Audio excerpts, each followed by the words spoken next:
इतना आसान नहीं होता मुसीबत को मनोरंजन में बदल देना। ये जो आसमान से उड़ती मुसीबत आई है, इससे लड़ने का जुगाड़ तो हम खूब कर रहे हैं, लेकिन ये हैं कितने कारगर। दिल्ली सहित 16 राज्यों में जारी हो गया है अलर्ट। विमान सेवाओं के लिए भी ये बन गए हैं मुसीबत। ऐसे में जब कोरोना हमारे रोजगार और कमाई का संकट बना हुआ है, ये हमारे खाने पीने की चीजों की कमी और महंगाई का सबब तो नहीं बनेंगे।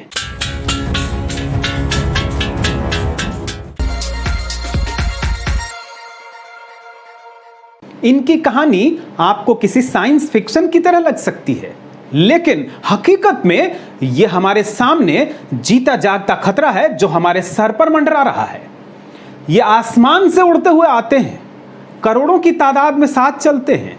इनकी तुलना हम करते हैं सबसे निरीह और कमजोर चीजों से, लेकिन ये बन जाते हैं पूरे मुल्क के लिए मुसीबत। इनसे लड़ने में आधुनिक ड्रोन और हेलीकॉप्टर भी कम पड़ रहे हैं।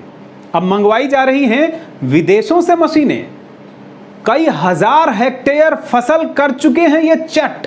अब तक हम पाकिस्तान का मजाक बनाते रहे हैं कि वहां टिड्डियों की वजह से नेशनल इमरजेंसी घोषित करनी पड़ी, लेकिन अब इस मामले में भारत की हालत भी अच्छी नहीं है। दुनिया भर के देशों का संगठन है यूनाइटेड नेशंस यानी संयुक्त राष्ट्र। इसमें हमारे खाने पीने के मसलों पर चिंता करने के लिए एक एजेंसी है, फूड एंड एग्रीकल्चर ऑर्गेनाइजेशन।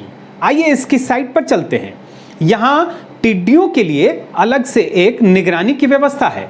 इसमें सबसे ऊपर भारत को लेकर ही चिंता जताई गई है। यूएन की इस एजेंसी का कहना है कि यह खतरा सिर्फ राजस्थान तक ही नहीं बल्कि पूरे उत्तर भारत तक फैल सकता है। ये ओडिशा और बिहार तक के लिए गंभीर चुनौती बन सकते हैं। साथ ही ये जल्दी खत्म होने वाले भी नहीं हैं। इसके मुताबिक ये जुलाई तक जहां पूरब की दिशा में बढ़ेंगे, उसके बाद ये वापस राजस्थान की सीमा की ओर लौट सकते हैं। एक टिड्डी की जिंदगी महज 3 महीने की होती है, लेकिन इस दौरान एक मादा टिड्डी 150 तक बच्चे पैदा कर सकती है। एक्सपर्ट्स कहते हैं कि भारत के लिए सबसे बड़ा खतरा जुलाई में है।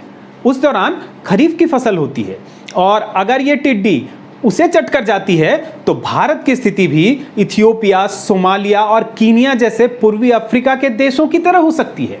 इन देशों में इस साल फरवरी में ही इन टिड्डियों ने ही लगभग सारी फसल चट कर ली थी और यहां फूड सिक्योरिटी की समस्या पैदा हो गई थी। यूं तो टिड्डी या लोकस्ट हमारे लिए कोई अनोखी चीज नहीं है, लेकिन इस बार इनका हमला पिछले 3 दशक का सबसे बड़ा हमला है। आमतौर पे ये मानसून के दौरान पाकिस्तान की ओर से राजस्थान के रेतीले इलाके में दाखिल होते हैं, लेकिन इस साल वर्ष की शुरुआत में ही ये तेजी से पनपे। उसके बाद ये धीरे धीरे पूर्वी राजस्थान की ओर बढ़े, साथ ही पड़ोस के राज्यों में दाखिल हो गए और जब तूफान अम्फान आया तो इनको और मदद मिल गई। अब तो 16 राज्यों के लिए केंद्र ने अलर्ट जारी कर दिया है। साथ ही जो director general of civil aviation है, उसने पायलट और एयर ट्रैफिक कंट्रोल को भी हिदायत दे दी है। जब ये टिड्डी अकेले या छोटे ग्रुप में होते हैं तो बेहद निरीह होते हैं, लेकिन जब ये एक बड़ा समूह बन जाते हैं तो जैसे चींटियों के भी पर निकल आते हैं।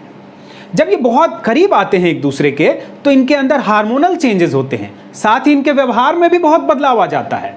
कई बार तो ये इतने बड़े ग्रुप में आ जाते हैं कि 1 किलोमीटर के दायरे में 4 से 8 करोड़ टिड्डियां होती हैं।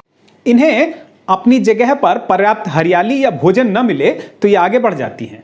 इसलिए इस बार इन्होंने जयपुर के पार्कों और नागपुर में संतरे के बगीचों पर भी हमला कर दिया। ये फसलों के अलावा सब्जियों और फलों को भी निशाना बनाती हैं। एक दिन में इनका छोटा झुंड भी 35,000 लोगों के बराबर भोजन चट कर जाता है। अब सवाल है कि सरकारें क्या कर रही हैं। जिन इलाकों में इनका प्रकोप है वहां तरह तरह की गाड़ियों से इन पर कीटनाशक का छिड़काव किया जा रहा है। इस काम में अब ड्रोन और हेलीकॉप्टर भी लगाए जा रहे हैं। इसी तरह केंद्र सरकार अब यूके से 60 ऐसी स्पेशल मशीनें मंगवा रही हैं जिनकी मदद से इन पर आसमान से कीटनाशकों का छिड़काव किया जा सके। 15 मशीनें तो बहुत जल्दी आ जाएंगी। यूपी में सरकार ने कीटनाशक के छिड़काव के साथ ही लोगों को कहा है कि जब टिड्डियां आए तो थाली बजाएं, लाउड स्पीकर बजाएं और हो सके तो शादी ब्याह में काम आने वाले डीजे भी बजाएं।